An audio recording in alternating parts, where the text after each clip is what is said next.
When we think about core values for our kids, things like honesty and kindness probably come to mind first. But what about a sense of humor?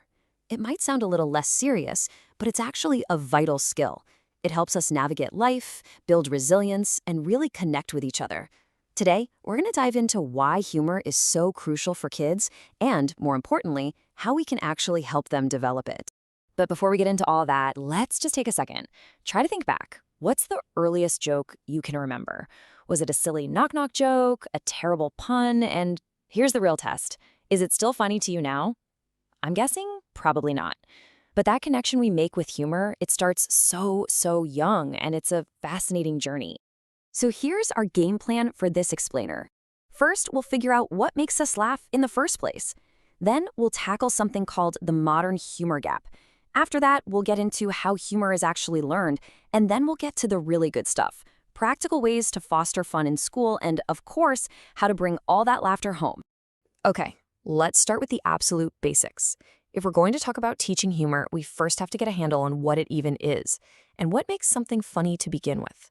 At its core, humor is really just this amazing ability we have to see the comedy all around us.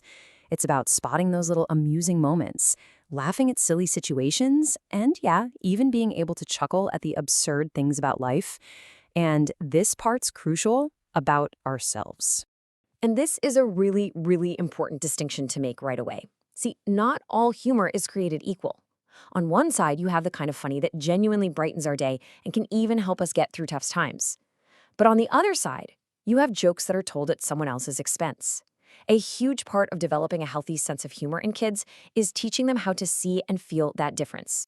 All right, so that brings us to a really interesting challenge we're facing today. In our world, which is getting more and more complex, humor just isn't as simple as it used to be. And that's creating what you could call a humor gap for a lot of kids. I mean, think about it. So much of the comedy we see is packed with satire, irony, and these layered references that depend on you knowing a lot of other stuff.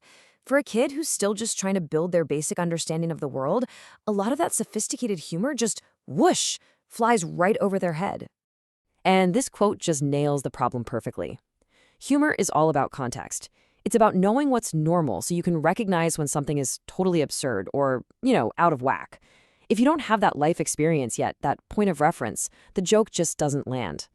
So this is the big takeaway here. A sense of humor is not something we're born with, it's a skill. It has to be learned and nurtured over time, just like learning to read or ride a bike. And get this, just like those other skills, it actually strengthens the brain. Developing a sense of humor builds mental flexibility, it boosts creativity, and it can even improve problem solving. It's like a workout for your mind.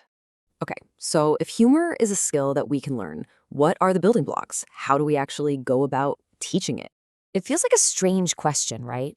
How do you teach someone to be funny? But it's not really about teaching punchlines. It's about teaching a new way of thinking, a way of looking at the world that lets you see and create humor on your own. And it really comes down to three simple but super powerful ideas.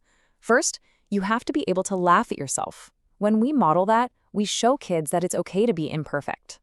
Second, we need to encourage flexible thinking, showing them that there's almost always more than one way to see a situation. And third, we gotta play with language, explore all its weirdness and multiple meanings. And that second point connects so well with this quote. Humor requires empathy. It requires us to step outside of our own little bubble for a second. If a child can only see the world from their own rigid point of view, they're gonna miss the joke completely. And that skill, being able to shift your perspective, that's not just for getting jokes. That's the foundation of all creative thinking. So how can we actually apply these ideas in a place like school? Let's look at some really cool ways we can start bringing more laughter right into the classroom. Well, educators can weave humor directly into their lessons. Things like reading books that play with words, like The King Who Reigned, or continuing the rhyming patterns of Dr. Seuss. Or you can play simple nonsense games. What if an octopus had wings? These are all brilliant ways to build that flexible, humorous mindset. And I especially love this idea of having older kids share jokes with the younger ones. What a perfect way to build confidence and understanding at the same time. Here's a perfect, practical example you could try tomorrow. Idioms are like a goldmine for this stuff because their literal meaning is often totally absurd. Ask kids to draw, "I have a frog in my throat." Can you just imagine the amazing, hilarious pictures they'd come up with? It's such a fun activity that teaches them that language can have all these different layers. All right, we've covered the classroom, so now let's bring it all home. Because the family environment, that's probably the most important training ground there is for a developing sense of humor. Making humor a part of your daily family life can be so simple and fun. It's all about embracing silliness. Eating dessert first just because. Making funny faces together in the mirror. Or my favorite, having a dedicated spot on the fridge just for funny pictures. The whole goal is just to create a home where laughter is not just allowed, it's expected and celebrated. And this right here, this might be the most important piece of advice in this entire explainer. When your child tries to be funny, when they tell a joke that makes absolutely no sense, or they put on a silly little performance, laugh with them. Your laughter is the ultimate reward. It sends them a clear message. Yes, keep doing that. Your humor is awesome. It builds their confidence and encourages them to keep finding their own comedic voice. And the fun doesn't have to stop there. You can make up riddles and silly puns together, read the comics out loud with funny voices, watch cartoons and actually talk about why a joke worked or why it didn't. And always, always, always remember to laugh at your own little mistakes.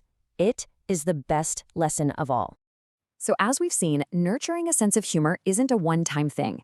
It's an active daily practice. But it is such a rewarding journey. It pays off not just in more shared laughter, but in stronger family connections and in kids who are more resilient, more creative, and more adaptable. And in the end, that's really what this all boils down to, creating those little moments of shared joy. So I'll leave you with one simple question to think about. Who will you share a laugh with today?